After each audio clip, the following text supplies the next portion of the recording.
for coming tonight. We labeled this From Dream to Reality. This event is really exciting for me because I came in as a student to Wayne Community College many years ago, and Justin and I were students together. We're really proud of him, proud of what he's accomplished, both here as a student and as he graduated, and I want to just kind of share that with you. We've decided to do this sort of as an interview, so I'm going to ask him some questions and he's going to share.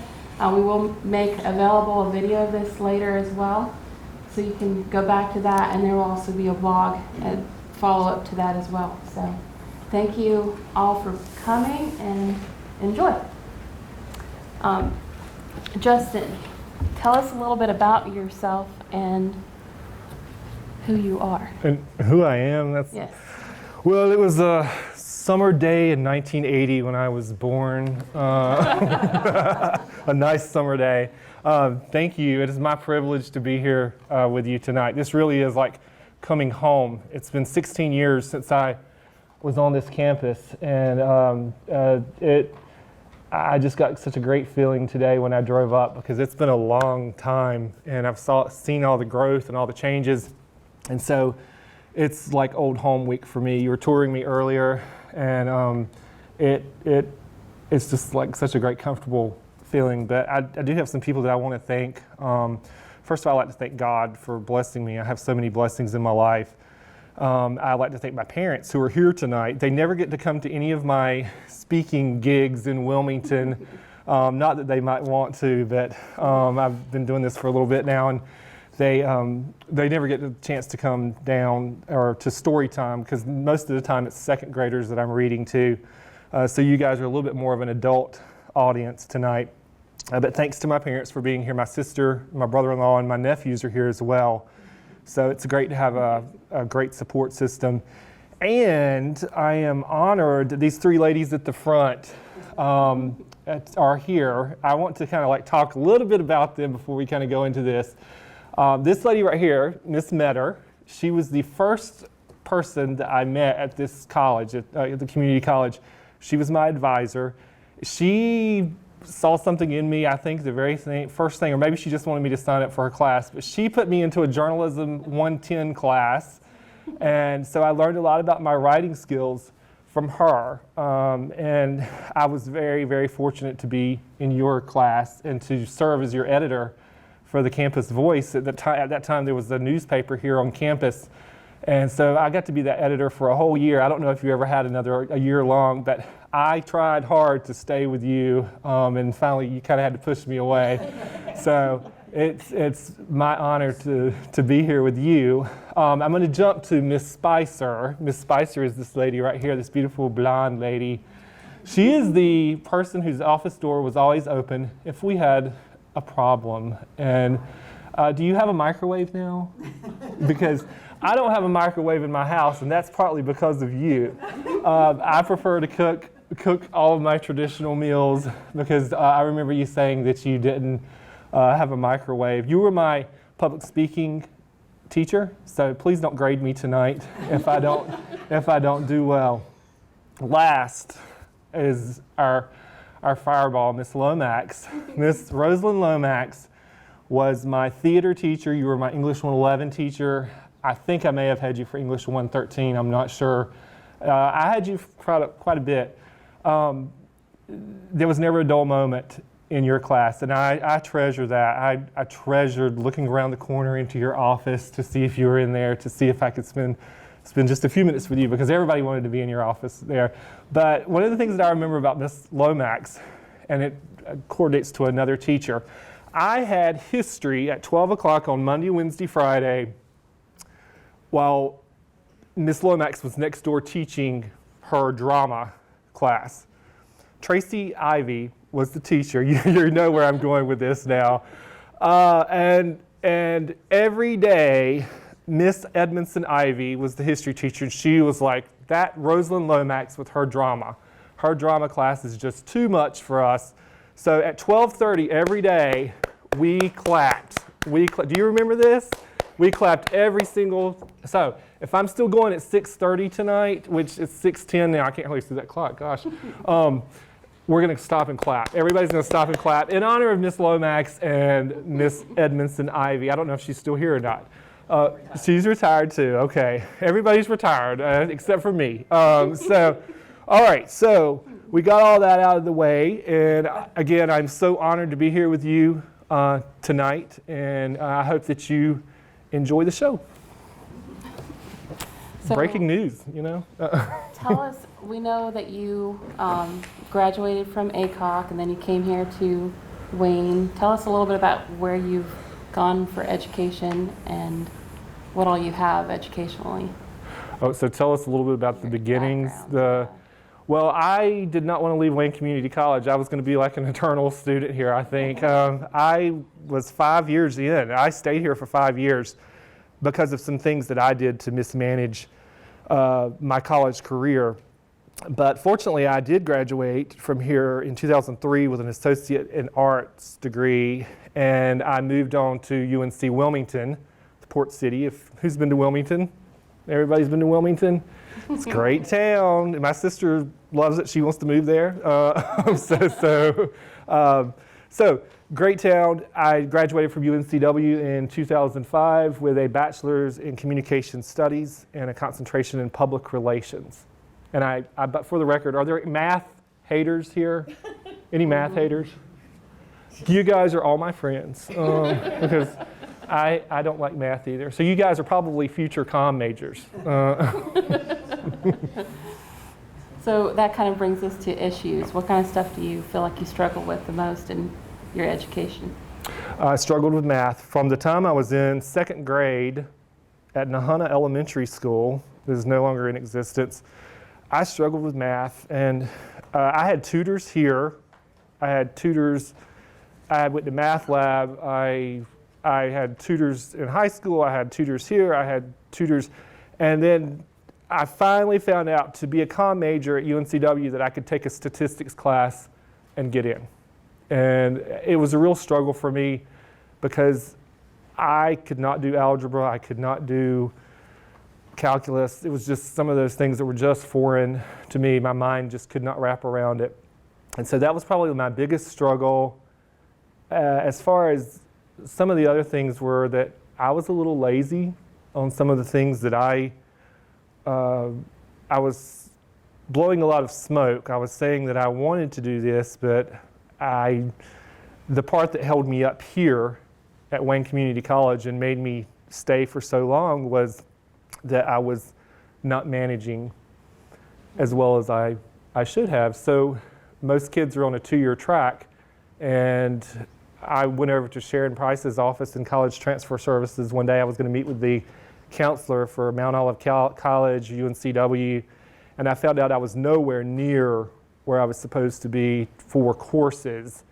And so it was a hurtful time because I found out that I was not managing the way I should have been as a student. I should have been more on top of things. Do you think that you knew from the beginning what you wanted to do, or was that also kind of part of what you were struggling with? Well, I always wanted to write, and I knew that because I have my second grade journal that I take to story time now when I read to students, and I read from what that day is. I always loved to write. So I knew I kind of wanted to go into that field. I just didn't have a firm grip on what that would look like, And then of course I had the whole fascination with Wilmington being the film area for North Carolina. Do I want to do TV, and do I want to do television writing? Do I want to do public relations writing? Do I want to do print media? Do I want to do broadcast journalism? Do I want to do a spectrum? There's such a spectrum in communications. So it took me a long while to get to that point where I had to zero in and say, no, this is the route we're going. At what point did you actually learn that there's so many other ways that you can write? My first year at UNCW. Okay. Those professors there were not like these professors here, although they're carrying in their own different way. There was a lot more, you do it, it's due. And I think you went through this as well. Right. And it's not quite as compassionate. So you're kind of left out there, and if you dangle and you fall, it's all on you. So Yeah, I think college in general is very self-motivated. You have to kind of propel yourself through a lot of things. it's all you. Yeah. But I do have to caution that if you have a support system from the people and the resources that are at the college level, whether it be a learning center, a writing center, a math lab, utilize those things if you're struggling. And if there's a counselor, an advisor to say, you need to be on this track and you need to get this executed in this time amount, go with it. Accept their support. Don't let your ego get involved, because that's going to get you onto a faster track for your career in the future. Yeah. What role do you think that even in those beginning stages, what role do you think that different educators and instructors did as far as getting you back on the path and where you needed to go? Well, I go back to 2001. 2001 was not a good year. I got a job at Belk department store, part-time, and I probably accepted more hours there than I should have. And I got tired of saying, would you like to save an extra 10% by using your Belk charge card today? Or would you like to receive a free coupon in the mail? There's only so many ways you can say that. So if you've never worked at Belk or in retail in general, it's not. For some people, it might be a great job. It was not for me. So I was exhausted with that pretty early on. 2001 was that year where, again, I had kind of found out the year before that I was not on track to go to UNCW or UNC Asheville, which were the two top college choices. And I didn't know which way I was going. I left Belk, went to work at a florist there at home in Kinley, which was fun. But by the end of the year, I was back at Belk. I had not done well in my biology class over in the health sciences building because I didn't do the reading. I had no interest in biology. And so by the fall of that year, I was really struggling. And I left here. I had a political science class in the next building over. I left here one night and I just cried all the way home. And of course, then I got home and my parents were there and they were like, "What's wrong?" And I just didn't know. And of course, my parents, they always say, "Well, it's going to be okay. You're going to, they've been an incredible support system my whole life." And so we decided that 2001 was just forget it. We're starting over in 2002. And 2002 came and I buckled down. I had courses to complete. And that was kind of the low point. And I started taking college seriously. I started taking my classes more seriously. And there is a teacher here that was here. Her name was Sharon Royal. She's passed away now. And she was probably the toughest teacher that I had at this college. She was one of the English teachers. But she ran the writing center up in the learning center. She would not accept my paper, and she did not take any crap off of me. That was pretty much what it was. She would send me back. She would make me come back to the writing center. She would send me back again, say it's not good enough. My paper for her, my big paper was about A Worn Path by Eudora Welty. I still have it. I got a B+ in her class finally, but she taught me so much about writing, but she taught me about being a student and how to be a better student if you're going to go to the next step. Okay, so what was that lesson? How do you be a better student? How do you be a better student? You hunker down and you read. You do the reading. You do what you need to do to get ahead and to get your degree. I needed to get the associate's degree when I was here. And a lot of that was because I didn't study. I didn't read. I kind of thought I was going to phase through it. And I learned that I didn't. And I couldn't. I had to read the material. I had to read the biology material. I did kind of, get around with the statistics class for math because the algebra, I often say that when I stand before God, He's going to say, "Well done, thou good and faithful servant," or "You're going to algebra class," because it's the truth, y'all. I'm sorry. It's like, I think it should be outlawed. I think you can learn to balance your checkbook, all those things, but it is that bad for me. And my parents, like my mom knows this, like from third grade on, right? It just was not, I had the hardest time with multiplication tables. I had the hardest time with division, but guess what? I can write, and I'm proud of that, and I'm confident in that. So that's a great thing.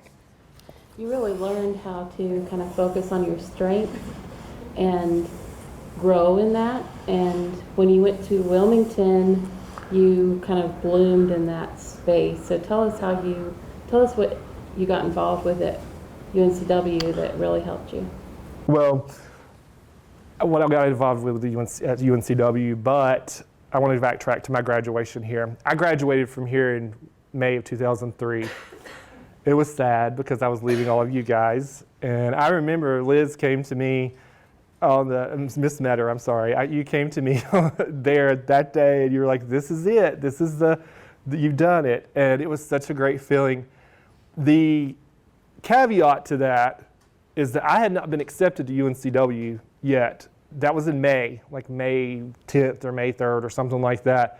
And I was like, so I'm not sure what's going to happen. And my pa is back there. And I came running to the house on June 11th, 2003, because there was a envelope from UNC Wilmington in the mailbox. And it was my acceptance letter. So I was so fortunate that we were able to go to UNCW. I had been accepted there. And it was a bittersweet time for me to leave Goldsboro, leave Wayne County. The pastor that I had had since I was a little kid at church, he died that summer. And just a few weeks later, I was off to Wilmington. And but once I got there, it was the best time of my life. I mean, literally, when I say, and we're going into that now, I'm moving on with your question. Where I got to UNCW, and if you ever get to go to a four-year school, it is the best experience. They say it only happens once in life, and it is, and I just got a text, sorry about that. It was the best experience of my life.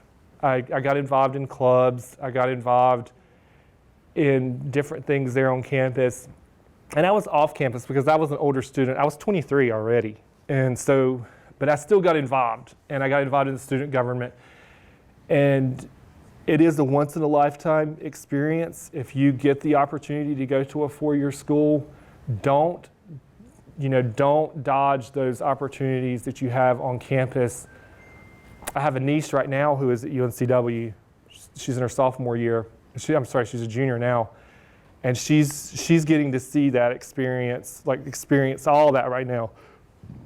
Excuse me. And it is a once-in-a-lifetime experience. And I urge you to please take advantage of it, because once it's gone, I drive by UNCW now.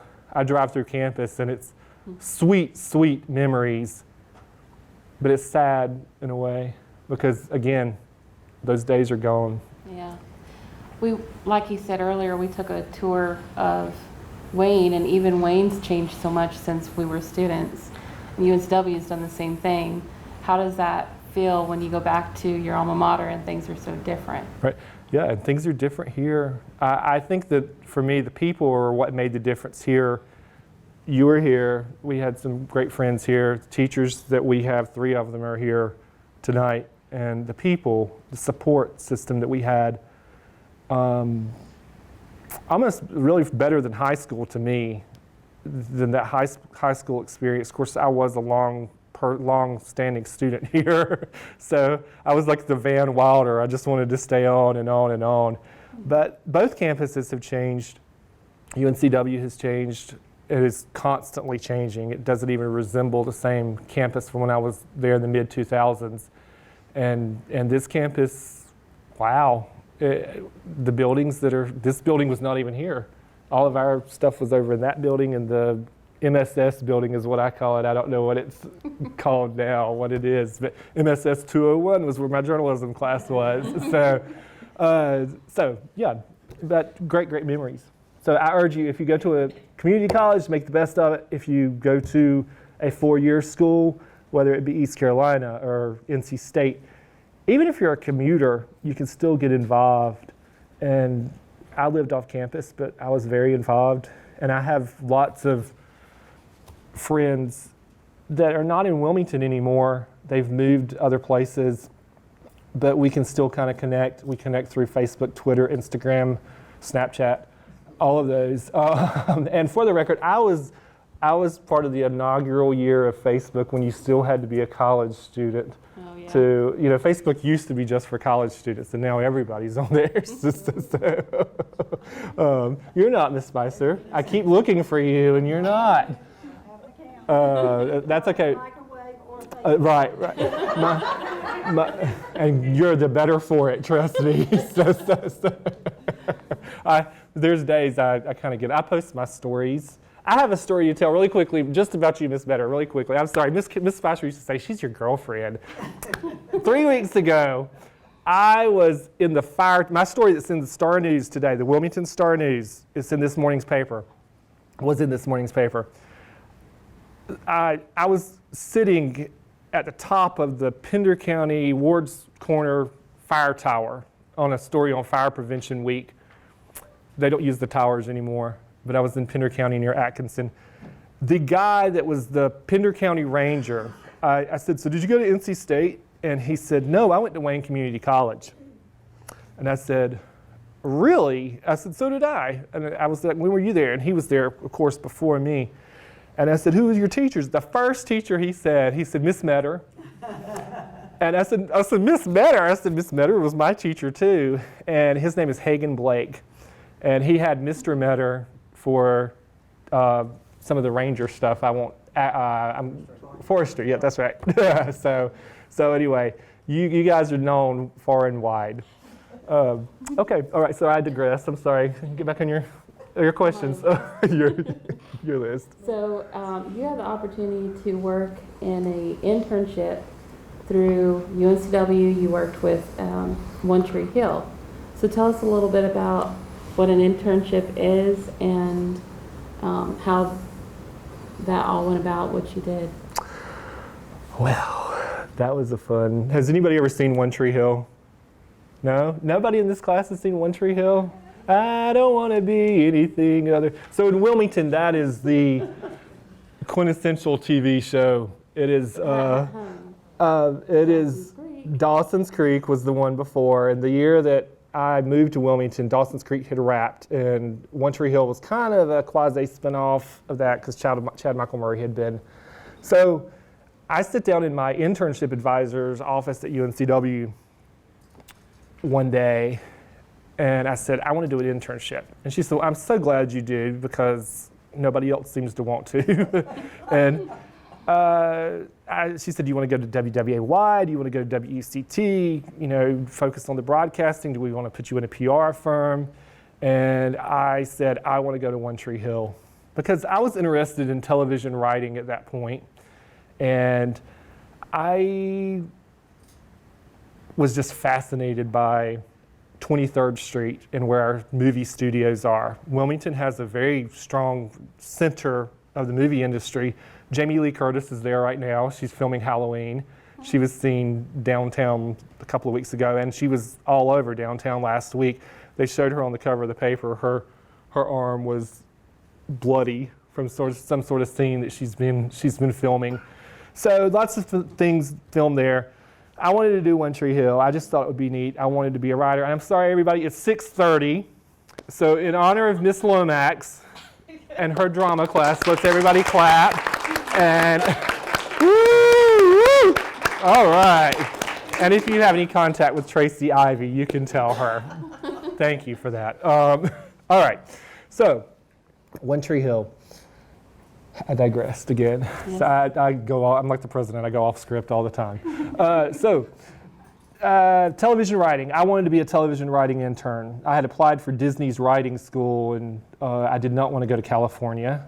It was just not, you would learn like daytime TV and news TV, and I didn't want to go to California. So One Tree Hill was the best thing, although they were filming Surface there at the time as well. I got there, they said to me at UNCW, they said, don't you want to do something over at WECT, WWAY? And I said, no, I want to do One Tree Hill because I think that I could get my foot in the door and do other things within like television drama, dramedy, those kinds of things. Got there, I pressed a bell for the whole year, the entire time I was there, because I was not even really a production assistant. I was sadly mistaken because the writers are in California. You're not going to California. So I pressed the bell, and when the director would come on the headset and say, quiet all around, we're getting ready to film a scene, press the bell. I pressed the bell hundreds of times a day. It was depressing. It was sad. My call time would be, for Wednesdays, would be 6 a.m., and I didn't leave until 12 o'clock at night. Wow. I was not paid. I was an unpaid intern. But it was a great experience. It was, and I, as someone who looks at everything as the glass is half full, it was a great experience. And the food was free because the crafty table, I hung out by the crafty table a lot. I got stuck in a tropical storm underneath what had been the Dawson's Creek house over on Masonboro Loop Road. What's that creek called? It was where Dawson's Creek actually was, but it wasn't Dawson's Creek. I got stuck in a tropical storm. They gave us ponchos. I was drowning wet. Like the director would not call. He wanted to get those scenes filmed that day. I got to be outside in the freezing cold, like 40-degree temperatures all day long, and they wouldn't let me go into the tent where the rest of the production crew was because I was the intern. So again, a great experience, but so here's what was happening behind the scenes. One production coordinator told me, he said, we're going to give you a job at the beginning of next year. This was like in October. He said, you're doing a great job, pressing the bell. And so we're going to give you a job in the beginning of the year. During that time, CBS and Warner Brothers were merging the WB network to become CW. I was graduating in December. I was a December 2005 grad. And during that time, CBS decided they didn't want any of the people who are currently associated with One Tree Hill other than the cast and maybe the higher up producers. So I was out. My last day there was right before I graduated. And again, I will never, ever, ever regret that experience. I have a picture of the bell box in my scrapbook that I took and developed because I shadowed Chad Michael Murray, who was always on set. He could not stay on the lot. He would be on the golf carts at the back of the studio lot. Hillary Burton, who was very nice. Those stars, those were the kind of the key players of the show. So good experience. But that internship looked good on a resume, but it didn't get me anywhere. So graduation was there. I had done great at UNCW. I mean, I had had a blast. That was the saddest part about UNCW was my graduation. You were going to be a career student there too. No, well, I do remember my mom said to me on the phone one night, she said, this is going to be your last semester, isn't it? I said, well, okay. Because what did I have to go back to? I was going back to Belk.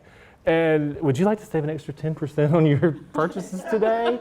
I mean, that was pretty much it. So that great experience at UNCW, I had come from here, had a wonderful experience here overall, and then had that wonderful experience at UNCW, had a wonderful internship, and then here comes the graduation.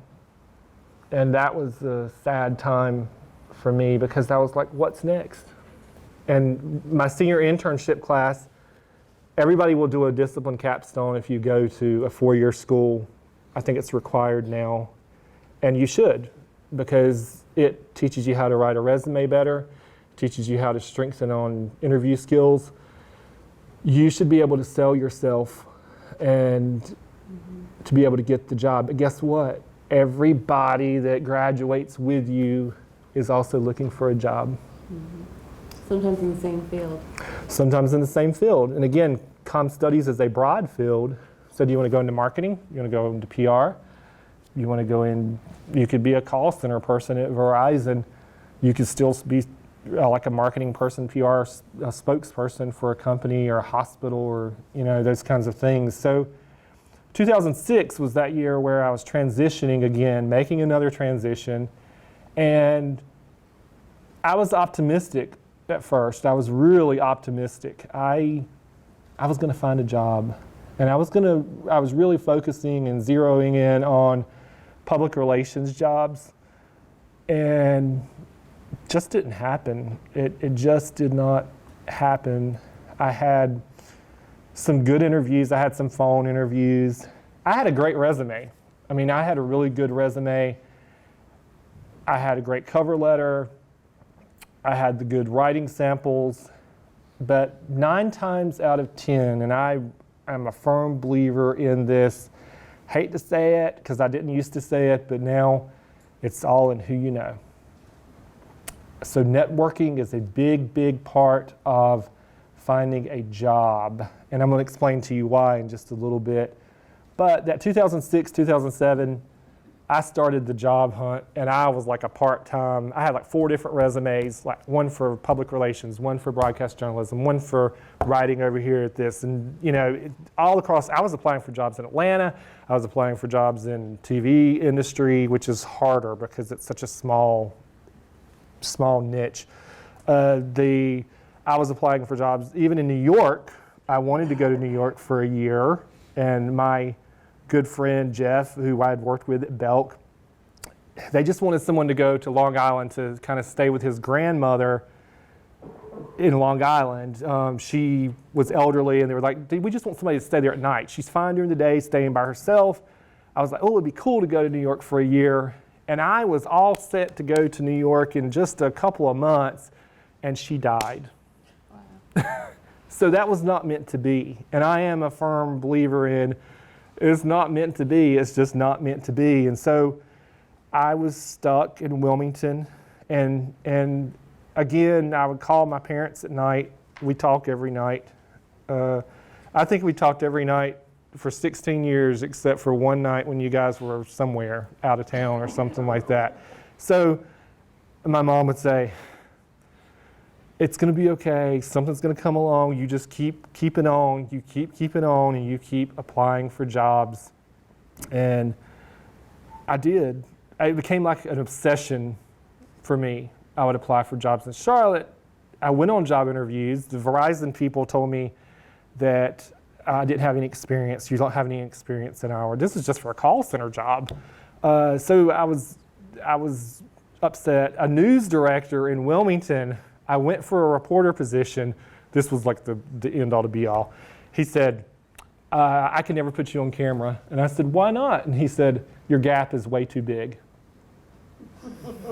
So that hurt my feelings tremendously because my gap is something that I've always been very serious about, very proud of. So that was just not working out. And I just began to feel to the point that it's never going to happen. I'm going to be stuck decorating Christmas trees at Belk for the rest of my life. And as much as I love Christmas, I just didn't want to keep doing that. And it was just not a good place. It was not a good time. And so, all right, am I to the point where I can go ahead and tell them now the up part? Mm-hmm. Okay, all right. Sorry, you hadn't interjected with anything lately. So 2009 rolls around, and we go to a friend of mine, Drusilla. We go to New York for the weekend, and she has never been to New York City before. So everything I was seeing with her was like seeing through a child's eyes. Has everybody been to New York? No, it's a great place. You should go. It's definitely different than Goldsboro. so it's a great place. And So we went to New York. Everything I was seeing with her was through her childlike eyes. And so we were in Central Park in a horse and buggy ride, and I said, Drew, I'm going to write a story, a children's book about our adventures here in New York. And she said, okay, and I don't think she ever thought anything more about it. Got back to Wilmington. I wrote that story. And that's what has turned into this, and very proud of this first book. We'll pause on that for just a second because I have to tell them about the other stuff. Then things like really started, the doors started opening, which was pretty great. I was sitting at Port City, Java on a day off from Belk. I was applying for jobs as always. And I saw on monster.com, the Star News of Wilmington, which is the local newspaper there, is looking for freelance reporters. And please submit 3 writing samples and a resume. Applied, never heard anything back from it till like 2 months later. And the editor, they were looking for a crime reporter. I'm not crime. I don't like government. I don't like politics. I don't like crime. I would probably have done it if they offered it to me because I really wanted to do something different and I wanted to be able to write because that's what I had kind of gotten to that point where I knew that's what I wanted to do. And so 2 months later, the editor, the community editor, he emailed me and said, hi, I got your resume. I've reviewed your writing samples. Will you come tomorrow and sign the papers and you're hired? That's how I want you to be a writer for me. So that was in September. I went and signed the papers. This man probably thought I was an idiot because I was sitting there like with tears running down my cheeks, like because I was so elated to be getting a job in the field that I wanted to be in. And so whatever field you want to be in, whether you want to be a teacher, whether you want to be a nurse, whether you want to be a doctor, who I work with all the time too now, it will hopefully happen for you. You just have to, because I didn't even all I did was apply for that job, and he literally said, please, his name is Cy Cantwell. He just retired, and he gave me such an opportunity because that started the second story assignment that I had. He said, you're going into a prison. And I was like, a prison? I don't do prisons. And he said, yeah, you're going to do a prison story, but it's not on like a prison jailbreak kind of thing. You're going in and we're writing about the new chapel that's being built. It's like an all faiths chapel. Of course, another thing with churches a little bit later on. But I went into the prison in Pender County. Everywhere I went, a door locked, slammed and locked behind me. And I told that deputy that was there, I said, okay, you're going to go with me. You're staying with me here. because so anyway, I've been able to do some of the most fun things as a reporter, and I'm still freelancing for them now. About a year after I had been working for the paper, and I was turning stories out left and right, still working at Belk full time, and then just turning stories out. It was a very exciting time for me. And our hospital, New Hanover Regional Medical Center in Wilmington, was looking for writers, and technical writers kind of, because they were getting ready to develop to an electronic medical record. And so anyway, long story short, I went in for that interview. They hired me based on my Star News writing. So I would be developing lesson plans for the next year to teach to people. And once I wrote those lesson plans, I would be teaching the actual staff on what their EMR was going to look like. So I say that with so much gratefulness in my heart because that Star News gig, that Cy Cantwell gave me that opportunity really just based on those 3 writing samples, based from my journalism degree or my communication studies degree that I got from UNCW and started here at Wayne Community College. All those things have kind of like done a domino effect now, and they have led me to the position that I'm in now at New Hanover, which is a project manager. System administrator is the title, but it's more like a project manager position. And I'm very, very happy in my career. So it was not an easy road. It was not always easy. It was not always great. But over those years, I have been very, very grateful for that. So back to this now. Okay, and then we have to talk about the other stuff too. Okay, this I sent to 11 different publishing houses during that time that I was trying to market this. I didn't have any illustrations to start with, and so then I said, I'm going to get somebody to illustrate. And so a lady, her family went to our church, and she's an artist, and she said, I'll do these for you, and you never know where it's going to go. So sent these to 11 different publishing houses. That's really not the way to do it. If you want to publish, you really should go through the Writers Guild, WGA East on the East Coast, or the West Coast, which is more television writing. Sorry, I'm rambling now. Through the Writers Guild and find an agent who will take your manuscript and say yay or nay. I was fortunate that I heard back from 2 publishers, and 2 out of those 11. And so we published this book in 2011. This one was in 2011. So it's very simple. It's kindergarten, first grade, so, and maybe some pre-K. Kids are so smart now compared to when I was there because they're so fast-paced. This book was our follow-up to that. It's Henry and Matilda's Adventure Series. This one came out in January, really December of 2016. And so my 3rd book is coming out next month, and it is the same in the series. So sorry. Explain for us here for a moment, because you have something up there.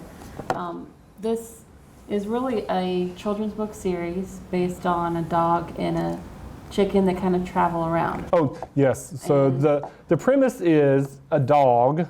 Tell us where this inspiration comes from. Well, the whole thing I told you guys about New York with my friend Drusilla, but the dog was actually my dog, Henry. He lived at the farm with my parents.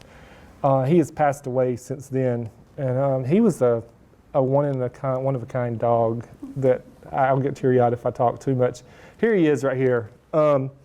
He was an Australian Shepherd dog, and so this is that little boy that's right there he's waving. He's gotten grown. This was him when he was about 5, maybe?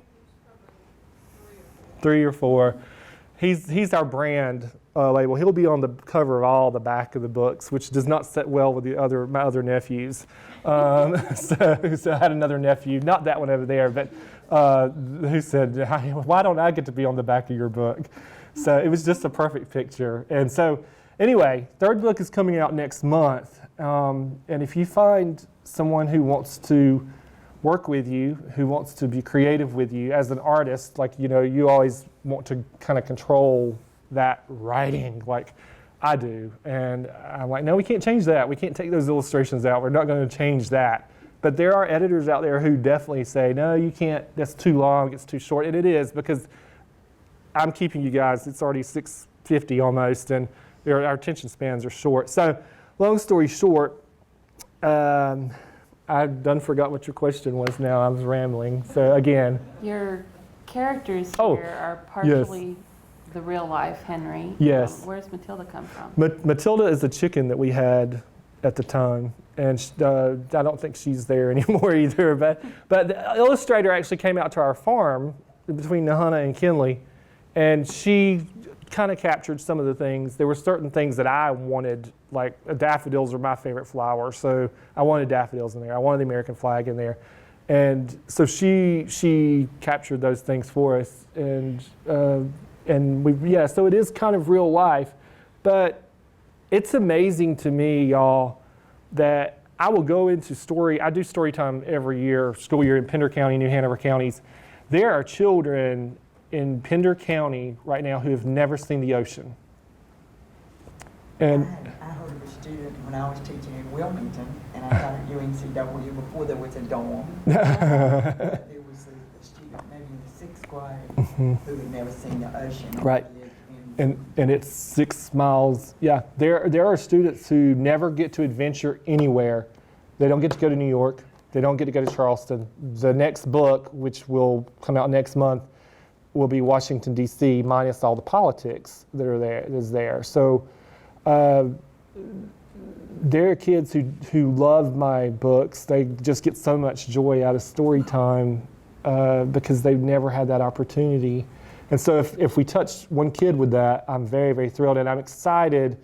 I can tell you guys this, I just found out 2 weeks ago that we are looking at right now at licensing for product development for Henry and Matilda stuffed animals, Henry and Matilda games, those kinds of things that will be learning tools.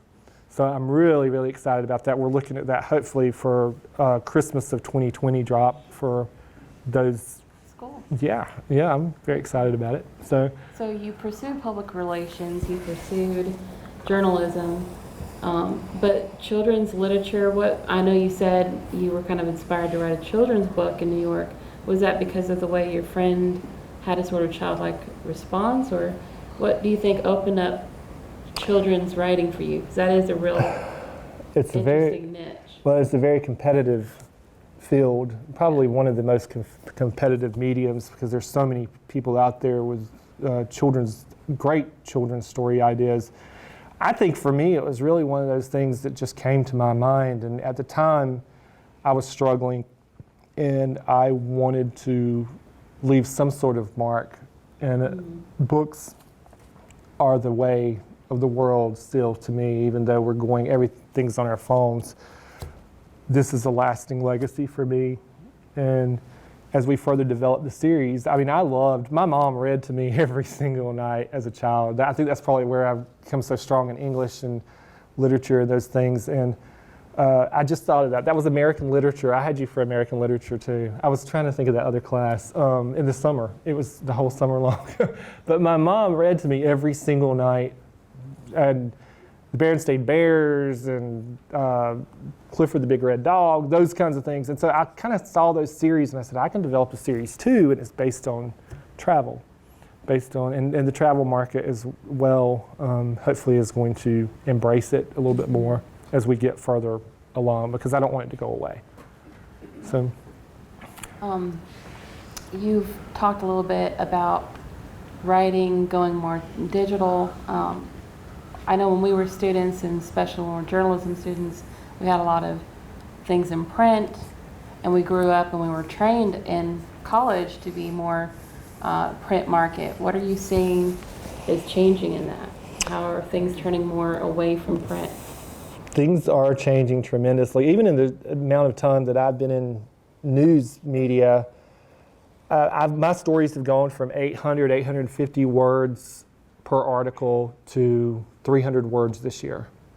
I just don't have the space, and so I have to really, really condense things down. That story that was in today's paper ended up being about a 400-word story, and it was cut down to 325, 327 words. And our print media is in trouble. I'm sorry to say, it's very sad. I grew up, my granny who lived back home over towards Kinley, she subscribed to the Goldsboro News Argus. But is there anybody in here who subscribes to the News Argus paper? 3 people. So it's a different generation. And by the time that we get up in the morning and we read our phones, that's the current news. So what I feel like will be current will be like small town newspapers like Burgall. What's a small town around here? I'm sorry. Mount Olive, Belfast, if that's a town. Those things, because people will still buy papers, but we're also not getting the ad revenue. Ad revenue has gone way, way down because people are advertising online. They can advertise on WECT.com and it'll be running on their banner all day long, whereas Star News, it's in that print, and it's like, can I even see that? So it's changed tremendously. I remember in '98, whenever I was in journalism, that first journalism class with you, we talked about that then. The internet was still relatively new, but it's changed completely. And so I hope that there's still going to be opportunities for me to write, because I love those community stories. I love the human interest pieces locally, on a local level, capturing those and telling those stories. So where's the future of that then for written stories? It's going to be online. I mean, you see even the print. News Argus now, I think, has a digital login. Just recently started that. Star News, I have to pay. I work for them, and I have to pay for my own digital Edition. access. Yes. So for my own, I get 10 a month free, and then I have to pay for that as well. So it's changed. It's not our grandparents' era of looking at the newspaper, because that was what, and so being an afternoon paper too, I think locally changes that, because by the time the afternoon paper comes, everything's old news, which it's just, unless it is local, and local news is important. So You've talked a little bit about Henry and Matilda and working for Star News. Tell us about Sacred Places. Okay, all right, this is it. There's only like 2 more things, y'all. I'm sorry, I know y'all are ready to go. I'm hungry myself. So the Sacred Places. About 3 years ago, my editor, Cy, over at the paper, emailed me and said, we're going to start a list story. I want you to start doing list stories, like the oldest houses in Wilmington and the most historic houses in Wilmington and those kinds of things. Like do 5 of each, and we'll do, of each county. So I came up with the idea of, let's do the oldest churches in Wilmington, the oldest churches in Pender County, the oldest churches in Brunswick County. I love the concept. I love churches. I love the stained glass. I love the traditional, older, the historic buildings, their architecture. So I started going into these places, and I was like, wow, we've got some major gems right here. And I can just go on and on about this all night, but I'm not going to. So I started thinking, after those stories were probably my number 1 stories all year long, and our readers really kind of loved those, and I thought, this would make a good TV show. Has anybody ever seen Diners, Drive-Ins, and Dives? Mm-hmm. So I love that show too. Guy's awesome. It makes me hungry though. So, so I went back and I pulled resources, which is something I want to encourage all you again to do through your colleges, through your universities. If there's a resource there, use it. I went to UNCW. I said, I need to use film students to film a pilot episode of what was then known as Church Street, because why? In America, we have every street is known, every town has a church street. So we filmed a spec show of local churches there in Wilmington, took it to the agency, and the agency said, well, we like it, but we want to reshoot. We want to do some different things with a professional crew.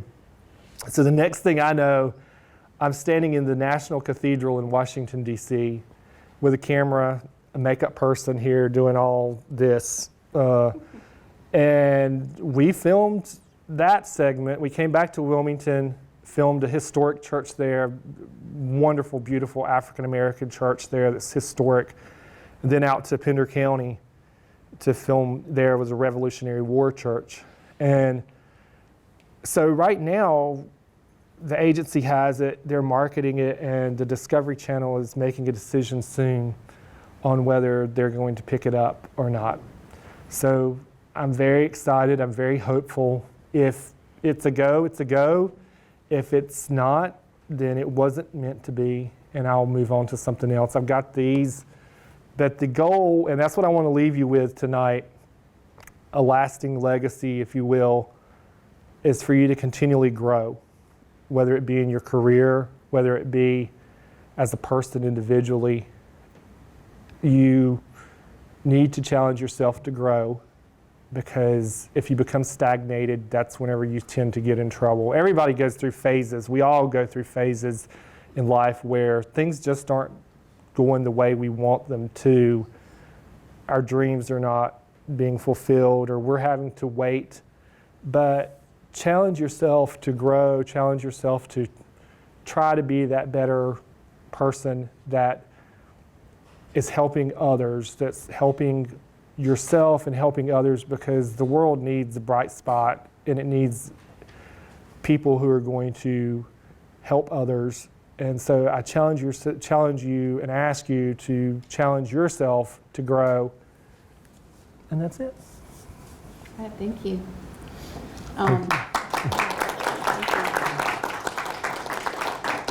I want to give you guys a few moments to respond to this if you have any questions. And also there's a sign-in sheet that's gone around. If you came in and you didn't get on that, please do sign that so your teachers give you credit for being here. Since most of you are mine, so I give you credit for being here. Anybody have any questions for Justin? What was the name of that series that possibly Discovery was going to come? It's Sacred Places now. Yeah, because we would like to go international, and not every country around the world has a church street like we do in America. So, thank you. So you're going to small local churches? Well, my EP for this show he's all about like National Cathedral, those big places. I like those little community churches. If there's something that's like, and I can go to any one of them and be like, oh my gosh, this is just great. So when I saw that Facebook post that you posted yesterday with the church, I was like, what's that church about? So I question those kinds of things. If there's a niche there and I can possibly figure it out, we've already got the first season for the show laid out and season 2 for international. That there's going to be a blog that I'm going to be launching soon within the next 6 weeks. That's my goal, and I want churches that might not be in the show, they may not be in the show, but they'll be on my blog. I think you're going to be Wayne County's Ken Burns. Very nice reference. Yeah, it's very nice. Justin, I could ask you 20 questions, but I want to give your parents some applause. Oh, thank you.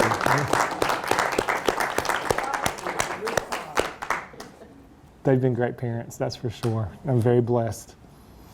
So thank you. And I'm blessed for you guys as well. So it's, yeah. You were a gift to us, too. Oh, thank you. Thank you.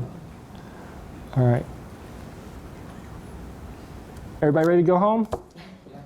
Yeah, I'm sure. She's gonna let y'all go early. Are you gonna teach now? Well, let's see. We have no. Are there no more questions? You guys are good to go. I will see you next week if you're one of my students. Thank you all for coming tonight. Yeah. Thank you guys. Hope I didn't bore you too much.